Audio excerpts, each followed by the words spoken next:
sorry about yesterday's video ending abruptly. There was about 3 more minutes left to go. I don't know what happened. I ran out of memory, or there was something happened anyway. But you didn't miss much. I finished. I think the video cut out on me saying James Ward-Prowse made a pass. I was praising a pass that he made. I don't know what was missed from the video.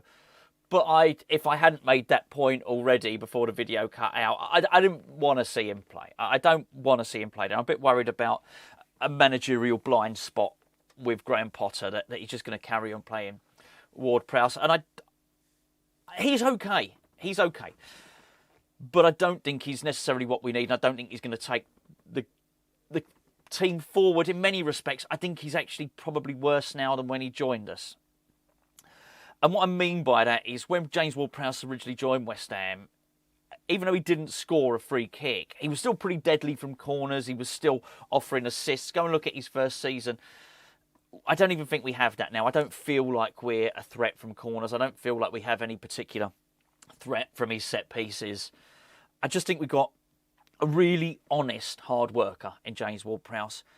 And that's not going to be enough, because actually we need somebody in that position who excels. And what they need to excel at is they need to be athletic and they need to be comfortable with a ball at their feet. I mentioned it in yesterday's video, in the review. There was no surprise when Freddie Potts stepped forward. See, Freddie Potts wants to play 1-2s. That's what he wants to do. He wants to pass and move. You saw it. The best example of it in many respects was when Preston Fearon played, and there was Freddie Potts, there was Fearon, and there was Lucas Paqueta on the pitch. There was just a point where you had 3 players who were all willing to pass and move.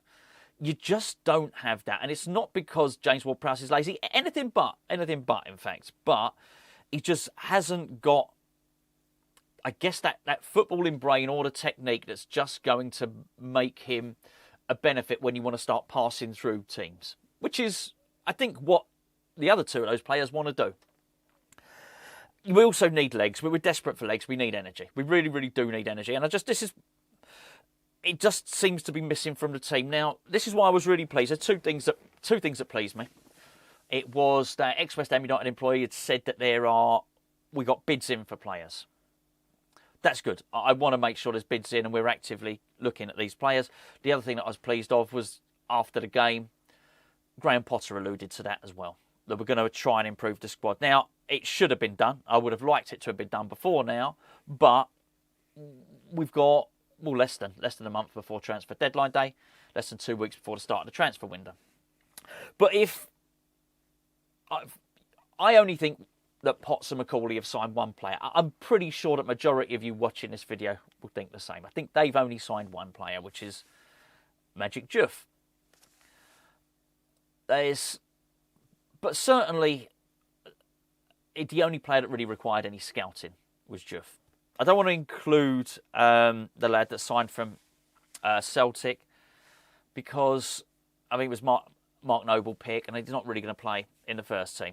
So we're really looking at Callum Wilson, Kyle Walker-Peters, and of course Magic Diouf. But look, Kyle Walker-Peters didn't need any scouting at all. Everybody knew who he was. I think he'd be a decent player for us, but let's be fair, he was signed because he was free and he covered a position that meant we didn't have to spend money in it. We all know why Callum Wilson was signed, right? But it's not required any scouting, is it? And I think now, if you look at it and we've got a very, very small example of what happens if Kyle Macaulay, using his data-driven analytics or whatever it is, or the scouting, and Graham Potter, what they want to implement. We now have 1 example of it. We only have 1 example, but if the mandate was that they would go out there and they would unearth players that we haven't heard of before, and look, apologies if you knew 6 months ago who El Hadji Malik Diouf was, fair play to you, right? But I didn't. Right, and I think in the main he wasn't a name that I'd seen linked at all up until about 3 weeks before we bought him, really. But if that was what we were mandated to do, if that was to go out there and unearth these players that nobody's ever heard of before and get them for cheap, I know he probably cost 20 odd million euros, but That's probably spread over the 5 years. His wages are probably very, very low indeed. It's going to be on the lower end of the transfers. So really, an unknown player, young, that can improve for reasonable money, those ticks all the boxes. That ticks the boxes, and it looks like he's going to be. There's promising signs. We don't know if he's going to. But it looks like he looks good, doesn't he? I think we can say that. I think if I was the West Ham ownership now, I'd be looking and saying, okay, well, what else can you do? And actually, whoever Potter and Macaulay have supplied on their list of players that they want, their wanted list, I'd be looking at that. I really would. I'd be looking at it thinking, right, okay, well, what else do you want to do? Certainly in terms of the midfielder, the goalkeeper's important as well. Building out from the back with a goalkeeper is going to be really important for us. Really, really important for us. So I think there's no reason to believe that they wouldn't have done equal amount of scouting in that. I mean, we've brought in 2 goalkeeper coaches. Clearly, it's something that's very, very important. I know we kept a clean sheet last night, but a point I just made, we just went and recorded our Patreon player ratings, by the way. Links in the description below if you want to go and give a Patreon a trial. We've got a 7-day free trial. It's patreon.com/HammersChat. We just done a video over there, getting ready for the season, ramping up on there. But I said in that video that if Lucas Fabianski was still on the books now, people would be saying Fabianski needs to start in goal for West Ham against Sunderland. That's not good. And that is really all you need to know about where Alphonse Areola stands in terms of his form and a confidence that everybody, or lack of confidence that everybody has in him. So goalkeeper needs to be done. But in central midfield, to go back to the start of the video, this is crucially important. Whatever it is we are missing, those deficiencies, that's only my opinion, that we need pace and we need that sort of technique in there. But it's really Graham Potter that's up to. And whatever he's identified needs to be done. And we need to go and get the player that we have identified, that Potter, that Macaulay has identified. We're really bad at this stuff. Traditionally, very, very bad at buying players and selling them for a profit. But sometimes you get a player and you think, oh, how long are we going to be able to hang on to him? And it is early days with Diouf, and it's only pre-season friendlies. I know that, but that's all the evidence we got. And that's all I'm going on at the moment. But he does look like he could be a good player. And surely that's what the club want. The club want to have an infrastructure, and they want to have a transfer policy in place where you can go out and you can buy these younger players. They can be improved.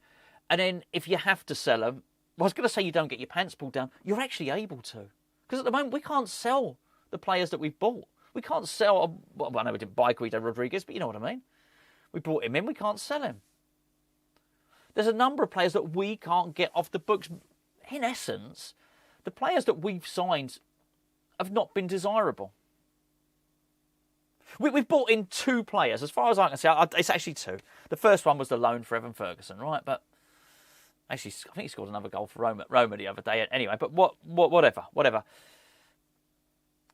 What we do have is a whole history, particularly recent history, under this ownership of bringing in players who basically tend to be worth less than we bought them for. I understand Kudus has just bucked the trend, but we need to carry on with this. We need to get these players in. We need to back the manager. We need to back Macaulay now.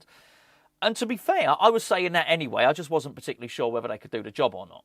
I am a lot more buoyed about it now. I'm a lot more positive. In fact, I want to see more. It's changed. It was a risk. I thought it was a hell of a risk to appoint, to not replace your director of football and then go with these 2 rookies at buying players. Now, it may well be that risk turns out to be a good one. It may well be that actually, for whatever reason, be it the scouting, be it the data analytics, be it the context, I don't really care. I don't really care how we get these players. But if the new system works, and we got one example to suggest it does, then you've got to go through it. You've got to go with it. I'm a lot more. The weird thing is, I thought I'd get to this point in the transfer window, and I'd be worried that Potter and Macaulay couldn't get deals over the line. They wouldn't be able to identify players. Those are my 2 concerns. I'm not worried about that anymore. I'm now worried about the influence of agents. I'm worried about the influence of David Sullivan getting involved. That's what's worrying me. They just need to be allowed to get the players in. And they just need to be given whatever budget it is. And I made this point.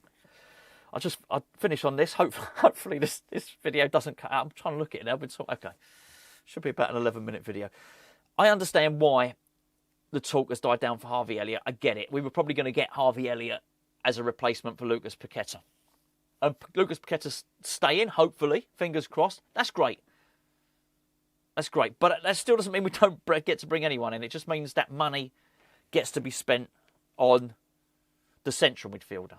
A similar situation, as I say, I made the point earlier on Patreon. Go back a few seasons, we were about to try and get Onana, who actually, in the end, he signed for Everton. We were going to get him because we thought we were going to get Jesse Lingard on a free. So we were going to get the attacking midfielder was going to be Jesse Lingard. The central midfielder was going to be Onana. In the end, we didn't get Jesse Lingard. So actually, we had to go and spend the money on a more forward-thinking attacking midfielder, which was Lucas Paqueta. Our transfer targets changed. I think our transfer targets have changed now, ironically involving the same player. Because we're keeping Lucas Paqueta, we don't necessarily need that creative player. Or we certainly don't need to go and, I would argue we probably do need another one, but we don't need to go and spend 30, 40 million pounds on one. That's got to be spent on the central midfielder. And it needs to be done. And it needs to be done by backing Graham Potter and Callum Macaulay and getting their pick.